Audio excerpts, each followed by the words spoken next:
Welcome to Grassroots Nation, a podcast from Rohini Nilekani Philanthropies, a show in which we dive deep into the life, work, and guiding philosophies of some of our country's greatest leaders of social change. This is the second part of Aruna Roy's story. If you haven't listened to the first part, we recommend you do so. In the first episode, we heard Aruna speak about her early life and upbringing, and then her career with the Indian Administrative Service, and how she left the IAS at the age of 28 to move to Tilonia village in Rajasthan to work at the Social Work Research Centre. She developed deep friendships with the women of Tilonia and equally learned from them. In this episode, Aruna speaks about her move to Devdungri in 1987 to live by the values of Sangharsh, or struggle, in the search for a way to work for the betterment of society through collective action and citizen participation. The first few years were spent learning how to live with the hardships of rural life. It was here that Aruna grappled with earning the trust of the people of Devdungri. Along with her colleagues Shankar Singh and Nikhil Dey, Aruna founded the Mazdoor Kisan Seva Sangathan, or MKSS, in 1990, where they relied on the mobilization of collective action in order to secure the rights of the rural poor. Aruna Roy is in conversation with her longtime friend and associate, journalist and curator of Ahimsa Conversations, Rajni Bakshi. And now, back to Aruna Roy and Rajni Bakshi. So, Aruna, now I'm going to go back to the decision to step out of SWRC and move to Devdungri, which is when we first met. You had just moved to Devdungri and the house was also still being... No, it was built. It was built, but it was still being kind of finishing touches, the famous mud hut of Devdungri. So can you just walk us through that decision? I mean, because you were doing very creative work at SWRC and yet some restlessness crept in, which took you to Devdungri. What was that? No. There was no restlessness. Just clear, hard thinking. Let me go back to Gandhi. He spoke about Seva, Sangharsh and Nirman. Let's put it like this, that after my association and relationship with wages, women, struggles, looking at issues, I felt and I still believe that real change comes from Sangharsh. Others, you make far more compromises. So Sangharsh is struggle. So if SWRC, Tilonia, Barefoot College was Nirman, which was development, then I was Sangharsh. It didn't make any sense to stay there and fight every day about every process, whether it should be this or that, this or that, this or that. It was tiring. So I made up my mind 3 years before I left SWRC that I was leaving. And I owe much of this final clarity to Dunu Roy, who told me that, forget it, I thought we could coexist. It will never coexist. I said, nahin, it can coexist. He said, kuch nahi hoga, you cannot coexist. And when I thought about it, I realized the same sets of people, you pull them in two different directions. They may in fact be involved in both sets of activities, but at the time of their choice. Not when you're pulling them and two forces are pulling them apart. You ruin everything. So I just decided to quit. So simplest definition is that. And so clean break and start afresh. Thing is, Rajni, I just don't know how I had the courage. I was 41 when I went to MKSS in Devdungri. Then I went into that mud hut in 87. I was 41. But I was also driven by two more things. One was this business of struggle. The other, which still there, very much part of my psyche, is an ascetic life. A minimalist life. A non-consumerist life. Living as simply as my neighbor. Existing on the simplest food. That has a special attraction and will always have a special attraction for me. And Devdungri gave me immense room for that. And I lived without any conflict born of privilege. There was no conflict in Devdungri. What peace. I didn't have to worry, does my neighbor have 2 saris, whether I have 1 sari? My neighbor have dal, I'm eating so much? None of that. My neighbor and I lived similarly. So there was that extraordinary comfort of being equal, at least in an economic sense. Because otherwise I was an unequal person, because I was born with privilege in my head, which I could never get rid of. And what was the rule? 1 rupee a pav bhar? You had a rule, no? The minimum wage was 14 rupees a day in Rajasthan, which is what we took as honorarium. And today, it's 275 rupees a day honorarium. When I went to Rajasthan, it was 3 rupees a day. But look at the price rise. When I went to Rajasthan, 3 rupees a day was the wage, 3 rupees was a kilo of ghee, and 600 rupees was the price of silver. Now, ghee is 800 rupees a kilo, but we are given only 275 rupees a day as wages. Now you see the difference. How much more actually we should get in minimum wage to be on par with what we got in 1976 when I went there, 75, 76. And if I'm not mistaken, this was the first time in your life that you lived without water, running water. It had to be fetched from the well, without electricity. Telonia, electricity came in the 90s to my house. I did not have electricity. There was kerosene lamps. There was water which was fetched, but it was fetched in a bullock cart. And I didn't have to go and fetch it on my head, which I did in Devdungri. Devdungri, I learned how to carry water on my head without spilling the water from the pitcher. You taught me also. You used to have the smallest matka so that I could play this game of pretending to help with the water. Well, it was the learner matka. It was the learner matka, right? Yes. Out of this living in the village of Devdungri, how did the MKSS emerge? It would be great if you can talk about some of the people who stepped in and shaped that next phase. But also, what were the essential values which created the bonds that emerged? In some ways, since I traveled from one village to another village in Rajasthan, there was a continuum. I didn't travel far into Tamil Nadu or to Kerala, where there would have been a great change. I also went with a fair degree of comfort about the culture of the people, about having friends in Rajasthan. But it was also an alien place. Every 60 kilometers, the language changes, the dialect changes. So there were many things I simply did not understand then. I had to ask Shankar, what does it mean? What does that mean? I enjoyed the life, so I didn't mind having to go. We didn't have a toilet. So for 2 years, we went behind the bush.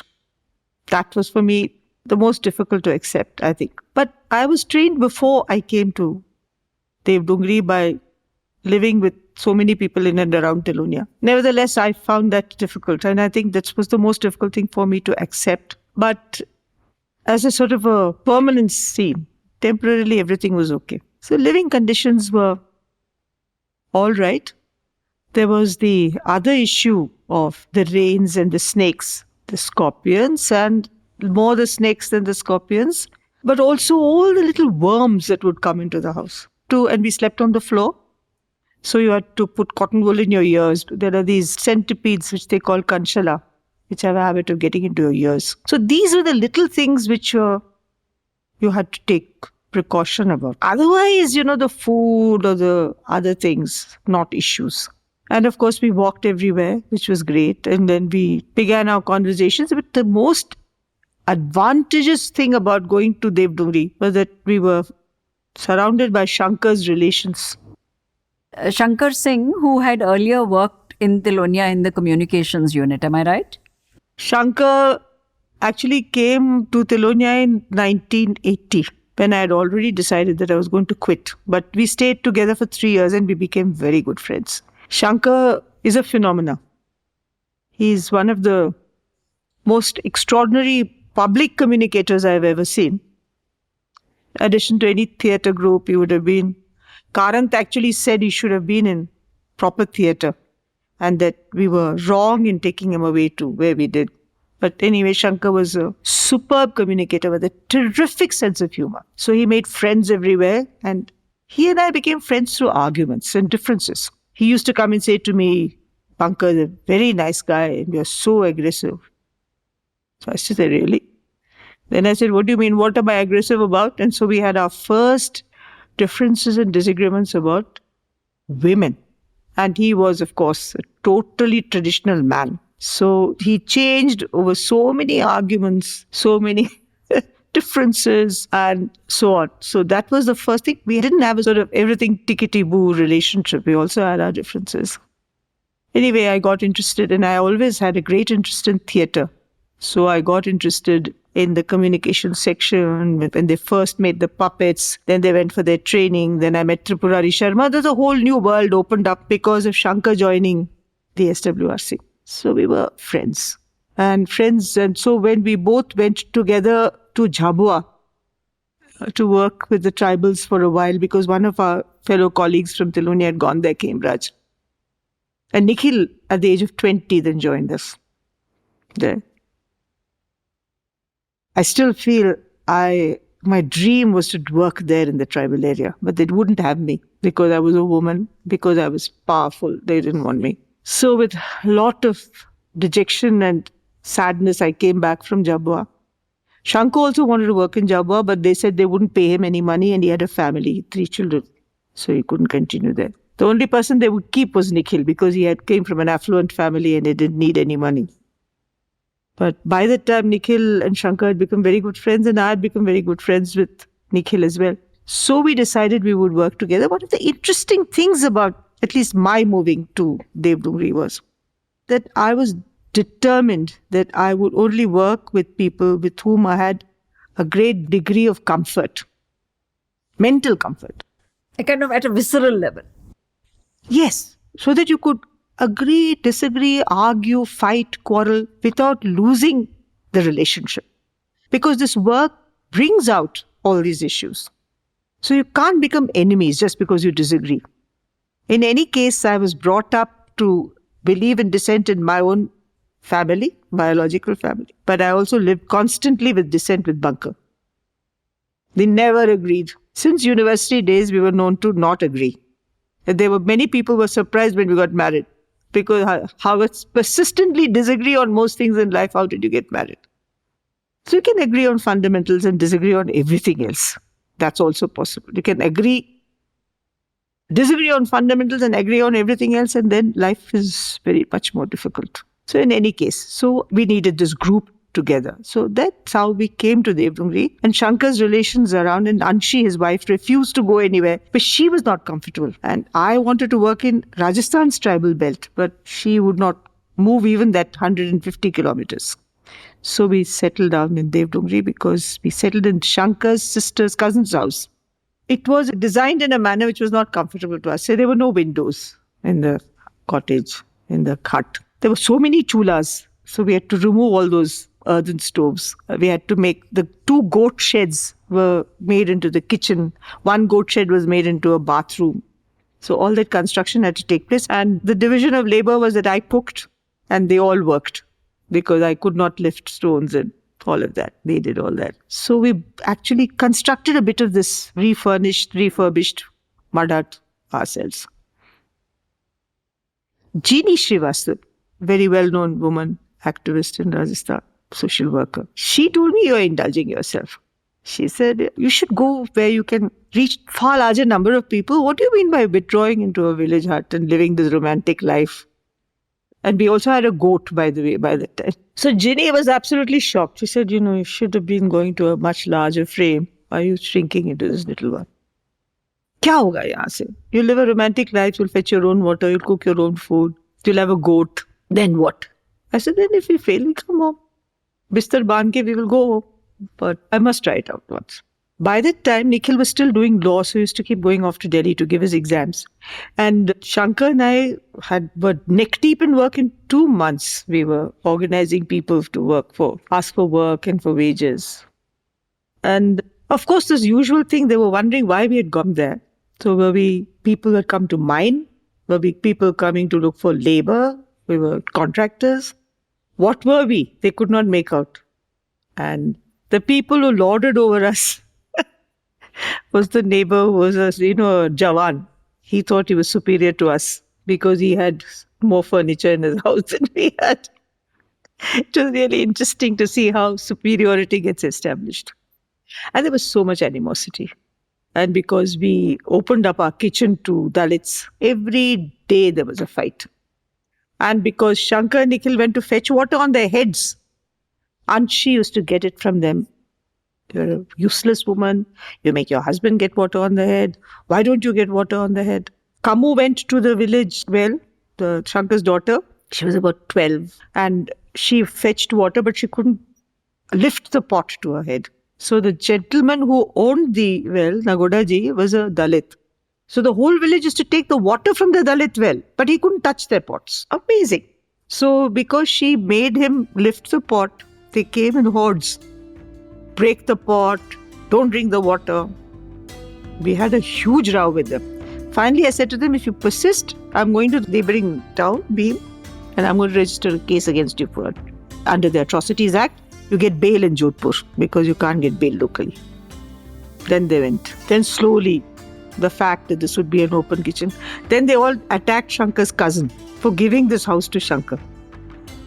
Actually, I tell people that you talk about inequality, untouchability in a theoretical sense. When if you live in a campus, it's half theory. But when you live in a village, it's there every minute of the day. Somewhere or the other it surfaces. And I think it was extremely important for our political work that we lived there. Aruna, I think one of the other things that had a big effect was that even when known to be powerful people came to that house, Anil Bodia or maybe the local collector or somebody, they washed their own vessels. That nobody was exempted from that domestic practice of everybody washing their own dishes.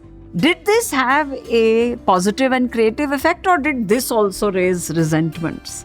This raised more resentment with the visitors than with the local people.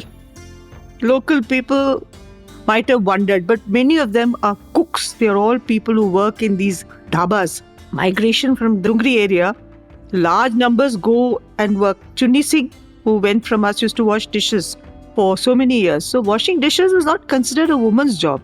It was considered the one who was least power did the washing. That's all. It was not considered a woman's job. But for those who came, it was effrontery. It was lack of courtesy that you make your guest wash the vessels and all that. So I always said that you're not washing the vessels in which we cook. You're only washing your own plate and your glass, the tumbler in which you drink. That's all. Or your katori. You're not going beyond that. But that you will have to do. Professor Hanumantrao washed it when he came as member planning commission. So it was not just local officials, yeah.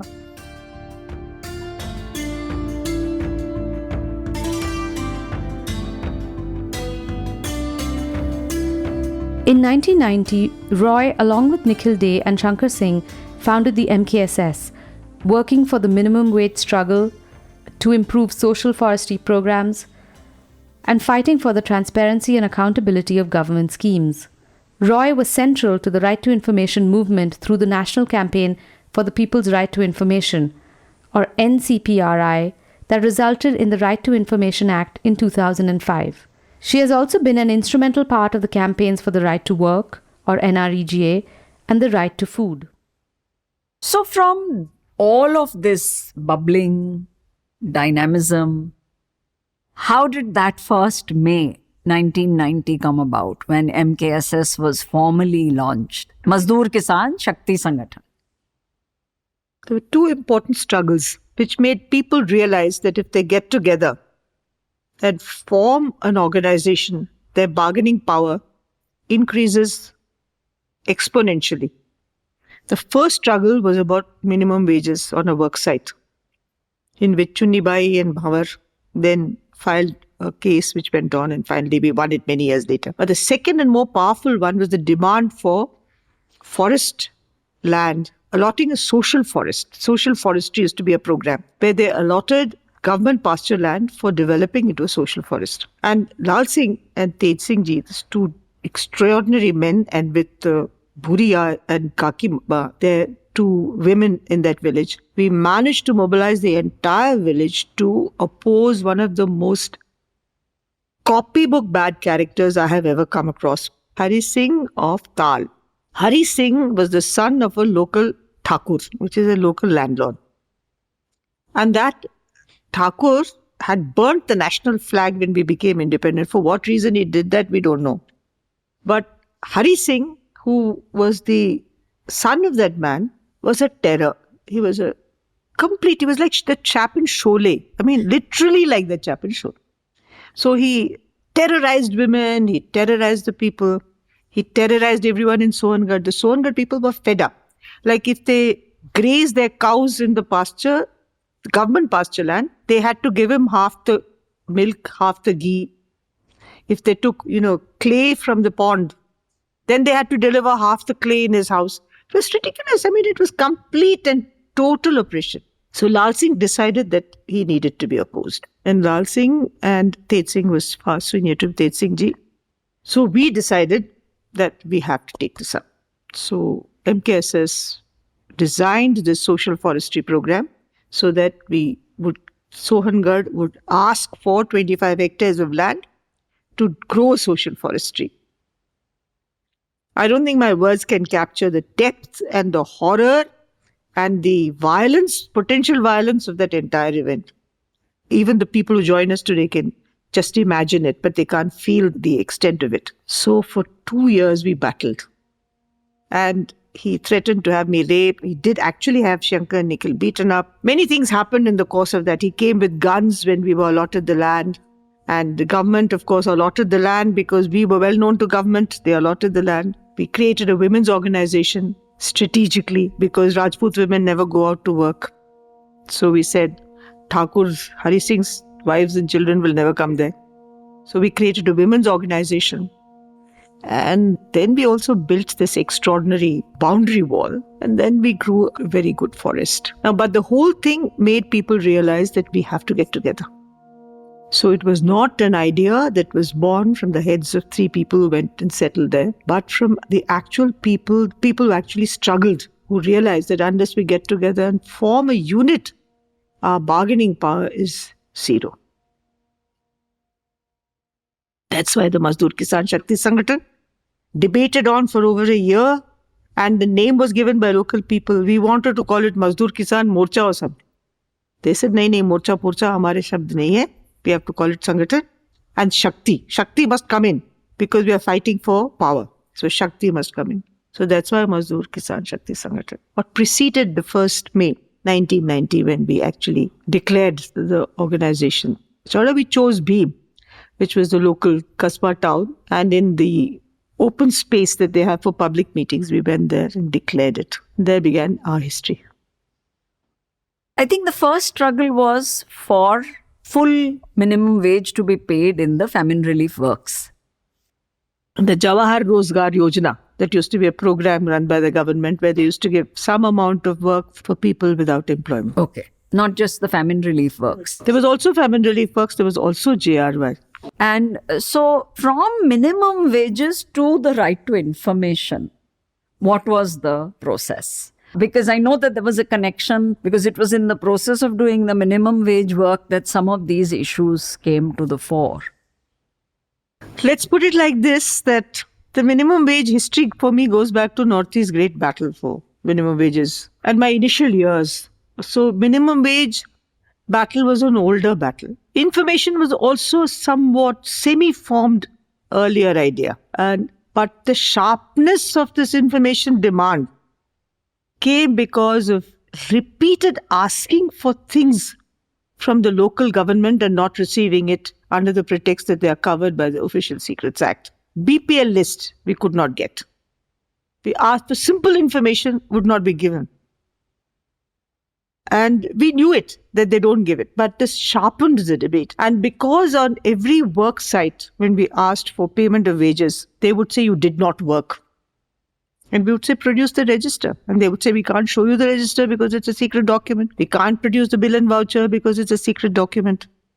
And we sat on 2 fastened to death dharnas. And they were massive. The first one, the collector came and told us he'd give us our minimum wage. We got up. The second one shook the state government.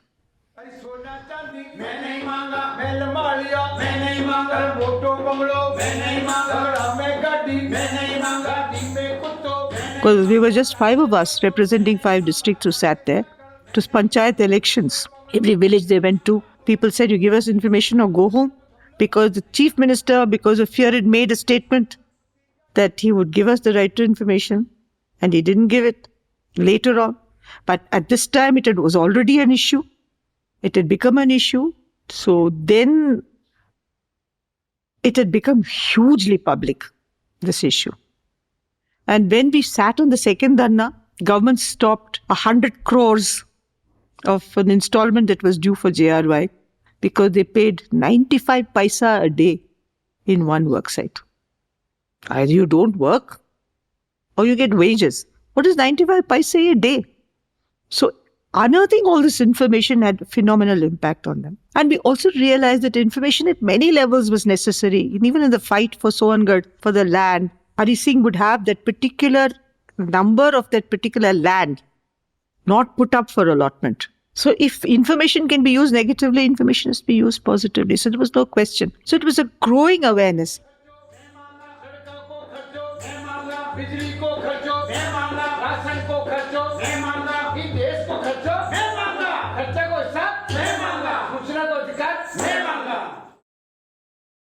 When we sat in that mud, earthen angan of our house, when we were talking about we can't do another fast unto death. We won that battle, by the way. No, but it was very scary. It was, they came and picked us up at midnight and they did all sorts of things with us. And they didn't beat us up just short of beating us up. They did everything. So when we discussed post that, and how many times will we sit on fast unto death? Then Mohanji and all of us were there, but I think it was Mohanji who said, if that information doesn't come out, we'll always be liars. To prove the truth of our statements, we have to get that information out. And I like the way he said it. He didn't say that we want our demands, met. He said the truth of the statement must be met. And then, of course, it grew into a huge demand. But this very evocative slogan, Hamara Paisa, Hamara Hisab, where did that come from? Because it puts the whole thing in a nutshell. Well, this thing evolved. We had these Jan Sunwais in which we asked for information. It all began with the Janavad public hearing. The Mazdoor Kisan Shakti Sangathan, MKSS, held another of its Jan Sunwais on development works in Janavad Panchayat, Kumbalgarh Block, Raj Samand district in April 2001. An embezzlement of 70 lakh rupees was established by the government audit team which investigated the expenditure and works after the Jan Sunwai. We had 4 demands. All panchayat records must be out in the open, that there must be accountability fixed for people who do not exercise their obligation. Then there must be public accounting, which we call social audit. Then we said we want redressal of all the amounts. Now, when this thing grew, and government still didn't respond, and we said the Chief Minister made a statement in the Assembly saying that transparency of records would be, panchayat records would be transparent. So then we asked for that to be implemented. So the Biawar Dharna in 1996, when we sat in Biawar, we are, by the way, crowd-funded. We don't take any funding from anywhere. So crowd-funded, so we went to 300 villages saying that will you give some of your time and 4 kilos from each family to support us to the Dharna, because we have to eat out there. So when that came and we did the Dharna, at that time, we got all of India involved, because Prabhas Joshi came, Nikhil Chakravarti came, Kuldeep Nayyar came, Ajit Bhattacharya came, then we had Medha come, Swami Agnivesh come, so many people came. So it became a national event, Biawar, 1996. After that, we framed the law. Then Prabhas Joshi argued that, and Harsh was also there, Harsh Mandar, and they both argued that a legal instrument was very necessary to overrule the Official Secrets Act. And for that, they went and parleyed with the Press Council of India. Justice Sawant was then chair. Justice Sawant agreed that they would oversee the first draft of the RTI. Meanwhile, because of Harsh, we had already gone to the academy, and the first draft had kind of roughly been prepared. One clause has come to us till today. When we were wondering what would be the positive list and the negative list, N.C. Saxena was then director. Just came and said, when we had argued ourselves sick, we couldn't form the right, what we couldn't see, he came and said, why? What your representative can see, you can see. You're the sovereign. So whatever member of parliament or the member of the legislative assembly can see, you can see. It's as simple as that, which is a formulation there in the law, even today. When we took the first draft, for presentation to the world, to the nation, in a manner of speaking. There was a huge press conference. I.K. Gujral, V.P. Singh, Justice Sawant, the whole lot of others, lawyers, editors, etc. were there. And from MKSS, 4 or 5 of us or 6 of us went. One of them was Sushila. And she was asked by a journalist, how much have you studied? She said, up to the 4th class. So he said, what are you doing here? How can you do anything for it? Look at these people. They can't get the loan. You can get it. So she stood up straight and she said, when I send my son with 10 rupees to the bazaar and he comes back, I take his accounts. The government spends billions of rupees in my name. Won't I ask for accounts? Our money, our accounts. Hamara paisa, hamara hisab. In Hindi she said, ये अरबों खरबों रुपए खर्च करते हैं. इनसे हिसाब नहीं लेंगे क्या? ये हमारा पैसा है, हमारा हिसाब.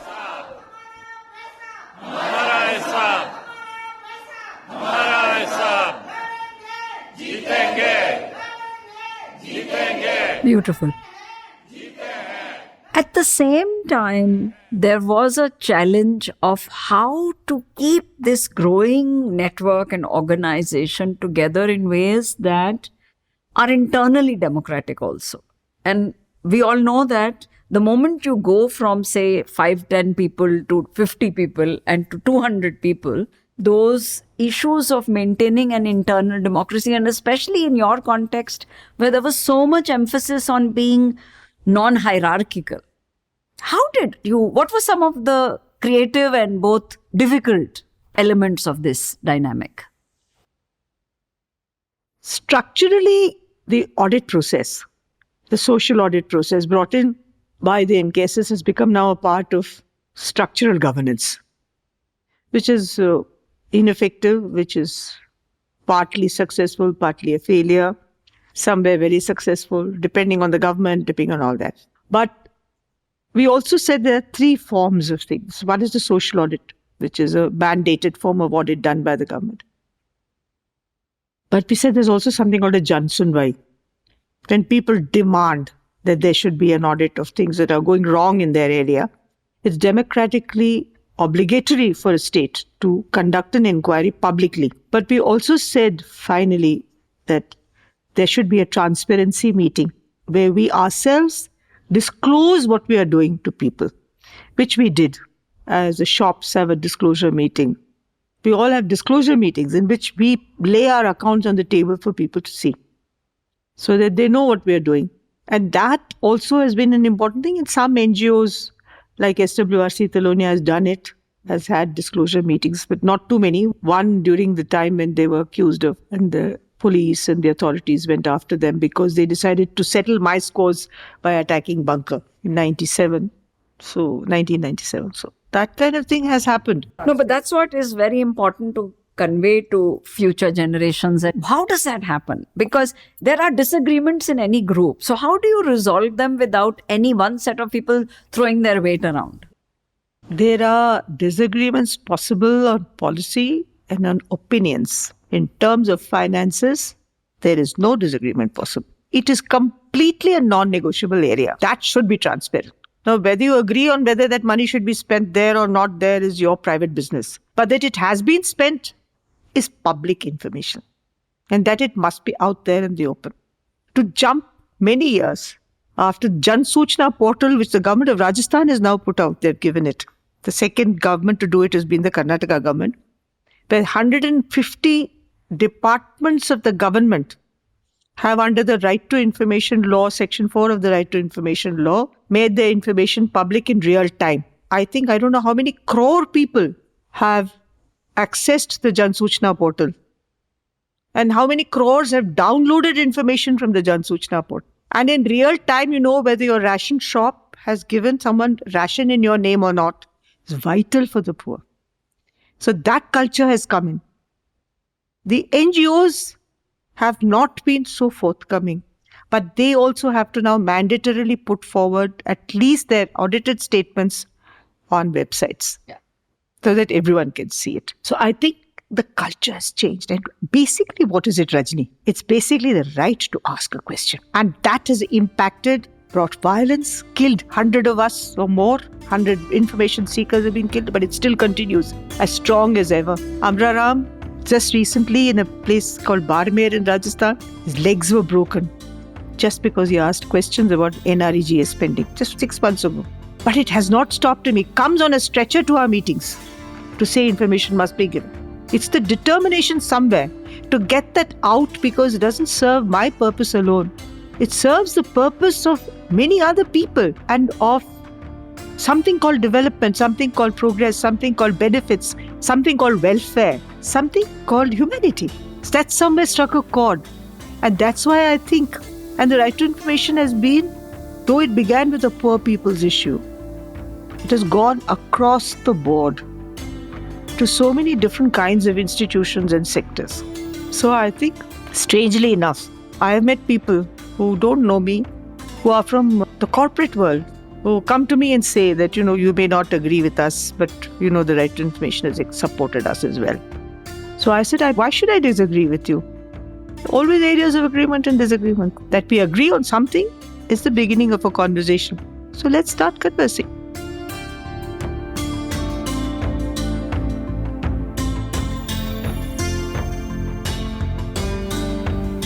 Throughout her life, Aruna's focus has been on working collectively. It's what she believes is necessary to create the kind of change she's interested in. In 2000, Aruna was awarded the Raymond Magsaysay Award for Community Leadership. Aruna, I want to step aside for a minute and address an issue that I know you have struggled with a lot, which is this very delicate balance of being the first among equals. Because I remember when you were going to be given the Magsaysay Award, how much you agonized about whether it was at all correct for you to accept the award when the work was done as a group. I know you had similar agony in accepting when Sonia Gandhi invited you to be a member of the NAC. And we've had this discussion many times, but for the purposes of this exercise, can you share how you have resolved that dilemma? Because you are able to be in certain positions and play certain roles that everybody can't. And so how have you processed that? It's resolved and unresolved. It's a statement that the MKSS and I and all of us make. But despite that, the Magsaysay people accepted that they would do it from the next award onwards, because they wouldn't accept it in my case because they said it was pre-decided. But I would say to their credit that Carmen Sita Abelia, who was the General Secretary, came and spent 2 nights in Devdungri after the award. And she also wanted to go to Chunni Singh's village, but she couldn't. And the Chunni Singh who accompanied me to Manila was totally accepted by them. Usually husbands go. This husband was not going. Or you have some Angrezi bolne walas going. But Chunni Singh was totally... I think you should describe him. Chunni Singh is one of the most remarkable people I've met, who has an innate sense of equality. He just doesn't believe he's not equal to anyone else. Just studied up to class 2 informally, has washed dishes from the age of 4 in dhabas, has been a kind of Robin Hood in his fighting for workers' rights in Baroda, gone back to farm on his own land. And if Chunni Singh's with you, you have 100 people with you in terms of courage and integrity. It's a remarkable person. Very outspoken, often very rude. It was a decision as to who would go with me. So Nikhil and Shankar said they were not going. So who else would go?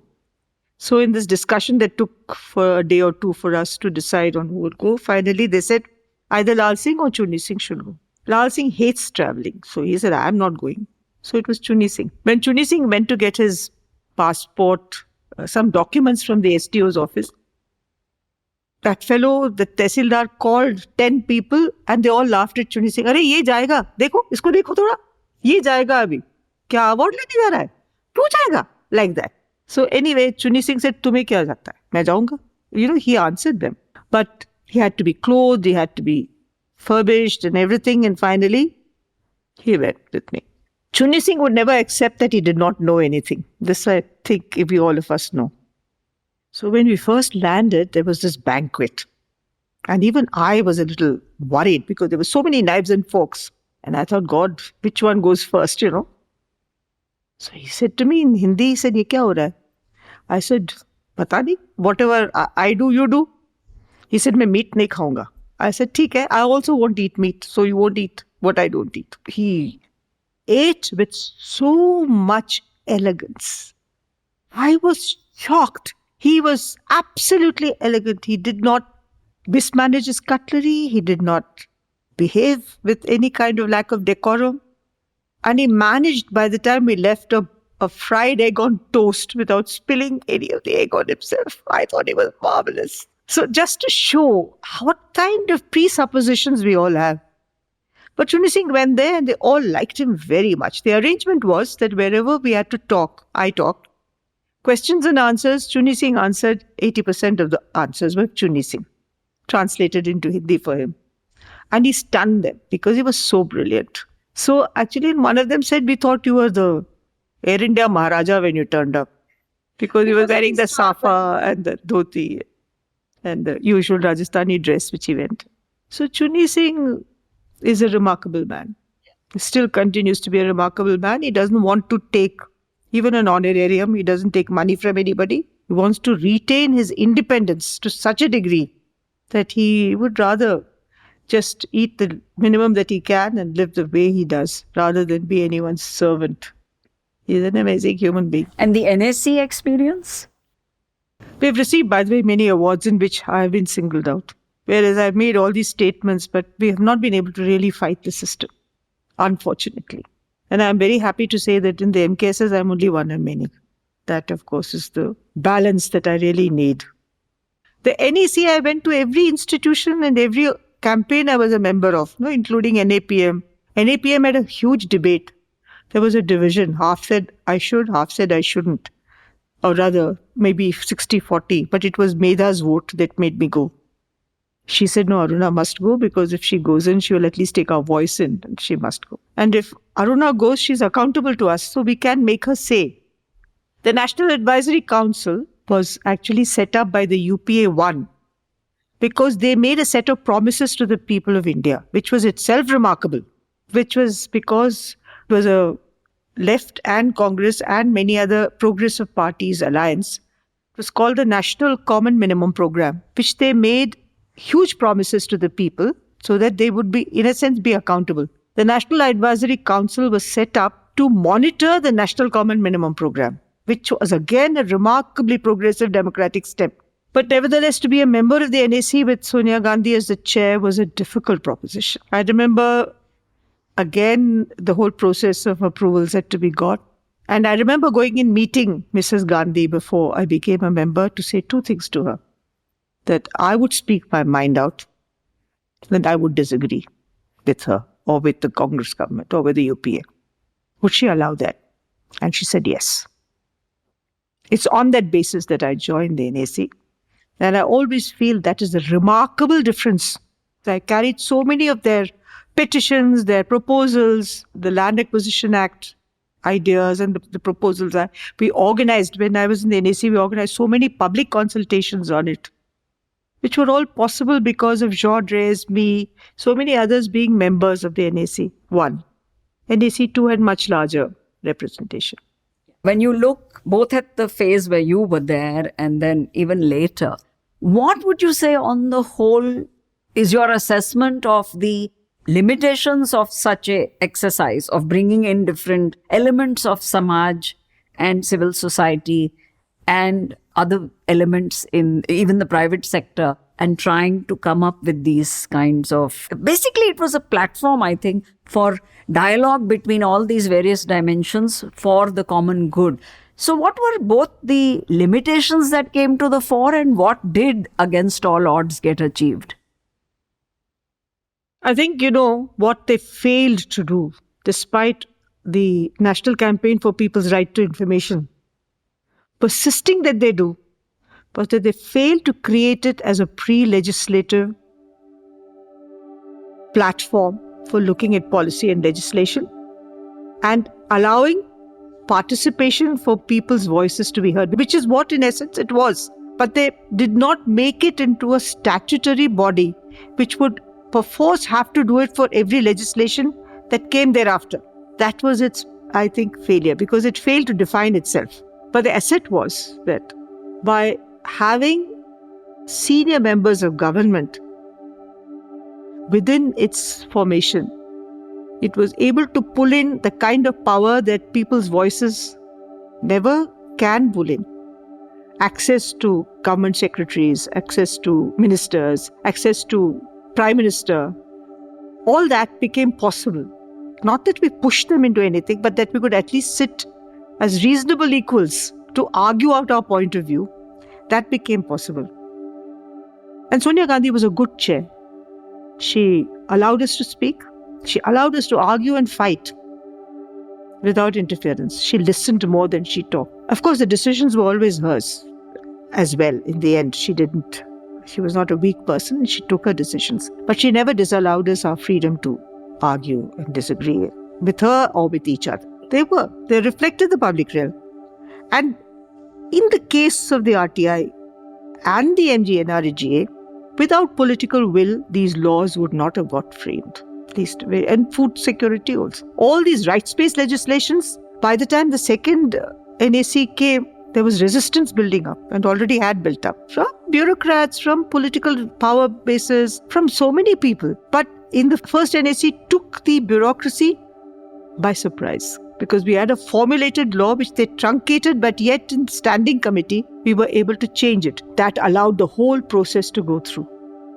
Even in allowing the parliamentary procedures to go through and the process to go through and mandated, I think the laws were greatly benefited. So I think that the creation of the NAC did help in many, including the land acquisition law to a great degree, but then it got truncated. But many of these rights-based laws would not have been possible without this kind of platform, and that platform facilitated it. What is now the scenario going forward? How does it look today, say, if you visualize the next 20 years? I can't visualize the next 20 years. I would like to just look at myself today. And I feel that the public discourse has been muddied. There was a certain degree of clarity which has gone completely haywire. Because every time you raise a real issue or a critical issue, before it can get even completely articulated, it's muddied. So what happens is that instead of discussing the real issue, you are fighting a defensive battle about a subset. I think what our younger generation must understand is to really separate the critical issues from the sub-issues and subsets of issues which are thrown in to divert our attention. We must keep absolutely to the basic questions, and there are some very basic questions.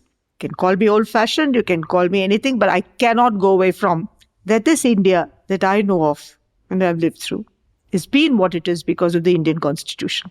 Dr. Ambedkar was very worried even after giving the Constitution to us and said that only if the nation is beyond the party or politics becomes more important than the nation, India is finished. Radhakrishnan said, was not exactly a radical person in terms of politics. He was more on the conservative side. But even he said, if we get involved in caste and creed and all those regressive kinds of concepts that exist in this country, we are ruined. At the time of independence, we had the option of becoming a theocratic state. We took the option to be a secular state because of the nature of the country that's called India. If you deny its secularity, and if you deny its basic right to be freedom to express dissent, disagreement, if you disallow the right to freedom of expression, then this country cannot last. I think this is a firm faith and a belief that I have, especially since in India I do not belong to one culture. I'm a Tamilian who has lived in North India, who's married a Bengali, and I see even within the variations of these three broad formations, I see so many differences. How will you contain it unless you have these principles which are there in the preamble to the Constitution and the chapter on fundamental rights? We deny them, and in one sense, we deny India. Aruna, where in this does the digital revolution fit in? Because in many ways, theoretically, the digital age makes information so much more accessible. But is it? Do you see the digital age facilitating information democracy? Digitalism or digitalization or digital world or whatever you technology, whatever you call it, is neutral. But its use can make it the best or the worst thing that has ever happened to mankind, humankind. Today, I think digitalization is seen by those who want to centralize power as one of the most potent weapons for impunity, for non-accountability, for misrepresentation, and for disallowing people access. For instance, every time you talk about digitalization, corruption comes in as the issue on which you're going to really bring down corruption. Has it as corrupt as we have always been in rural India, despite digitalization? The only people who have been excluded are the people who have no thumbprints, who don't know how to access it because there's no internet in their area. There isn't. But it doesn't deal with corruption. We need digitalization. Of course, we need digitalization for a number of things. But we also must understand its limitations. And we must understand that it has become an accessory to power. Not the dissemination of power, but the centralization of power. Then it's something else. So we have to see. That's why the Jan Suchna portal, which I mentioned, was so important for us. Because when Rajasthan government said they're going to have a digital dialogue, we said you have the dialogue with us first. Let us be the first ones to decide how to use that digital platform. You will do it for us. You will put section 4 on the digital platform. You will not go doing something that we don't want. So we bargained and we got this. And it's an important thing because it's a place, it is a field in which you fight for power now. So whether it's power for the people or power for the controllers of people is an issue. So in closing, let us look at the School for Democracy. It's your investment in the future.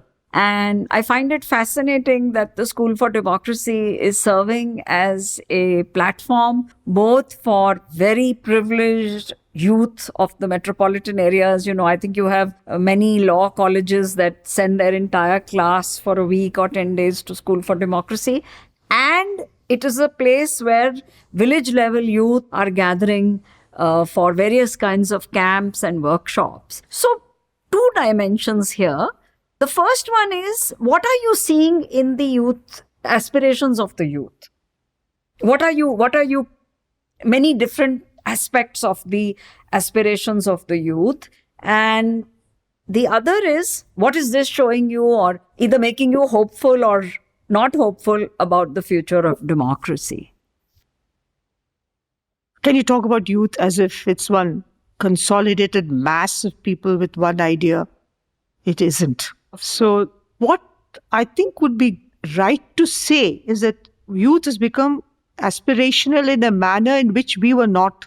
The aspirations are now all towards material well-being, which the market has contributed heavily towards. Advertising, jingles, this and that and the other. There's so many things, I won't go into it. So aspirations are all very materialistic. So the idea of contribution would only be in terms of how much money you generate. It's not in terms of how much value you generate, in terms of benefit to humankind. That you don't think of. So that's one big change, I think, which has come to be. The other one is that competitiveness has reduced the collective to individuals now. It's become because of the competitiveness that has come in as a kind of idea and as a value. It's individual versus the collective now, because the collective idea itself is being derailed slowly. And democracy is collectivism. So to that extent, I think democracy is going to be weakened because we bring in the whole notion of the individual benefits, individual aspirations, individual homes, individual everything. And the entire system is now catering to that. So whether you see the market economy, we all need markets. The point is, how do you run the markets? It's not a question of not needing the market. That's an absurd situation. None of us can live without a market. The idea is, how should the market be run? Who gets to regulate it and who gets the benefits of it, and on what value systems? But Aruna, in the School for Democracy interactions with young people, what are some of the signs of hope that you're seeing? Because when they do come to the School for Democracy, in a sense, you're introducing them, or if they already are familiar with it, you're reaffirming the value of collective action. So what are some of the signs of hope or creativity that you're seeing in these interactions? I, again, do not want to speak only about the youth. The point is that many people have been denied access to both information and knowledge. The schooling system has failed because it only teaches you the syllabus, if it teaches you anything at all. Even that it may not teach. Families have stopped talking narratives and stories to their children. The television has made inroads into families. So the time the family would have sat around talking about what happened or this or that is now taken over by the television. So you have generations of young people starved of any kind of historical knowledge. Apart from what is fed into them, there is no information without the desire to indoctrinate in the public domain now. What they really need to know is the information and knowledge that has come down or is currently popular. What do various things mean? Just to understand what's happening so that they can make informed choices. They are not making informed choices today. They are making choices which are preordained by people. They need to make informed choices. And the School for Democracy is trying to help through a pedagogy of participation and interaction and debate and disagreement and consensus as to how you really reach that kind of place where you make informed choices. So in closing, Aruna, what are your dreams? What is keeping you, what shall we say, at your post? Ultimately, I have to live with myself. And I can't live out someone else's truth. I have to live out my own truth. And then I have to live it out in a manner in which it is of use to a body of human beings. So whatever structure gives me that facility, there I go. And there I am. But I can't speak someone else's truth. And that is what is keeping me on. And I hope that one day there will be an understanding of where truth lies. This whole mess of information and media and social media and speculations that surround us today, that the truth should finally find its own balance and its meaning.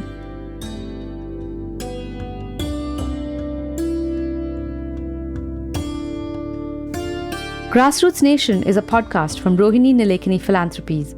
For more information, go to rohininilekani-philanthropies.org or join the conversation on social media at RNP_foundation.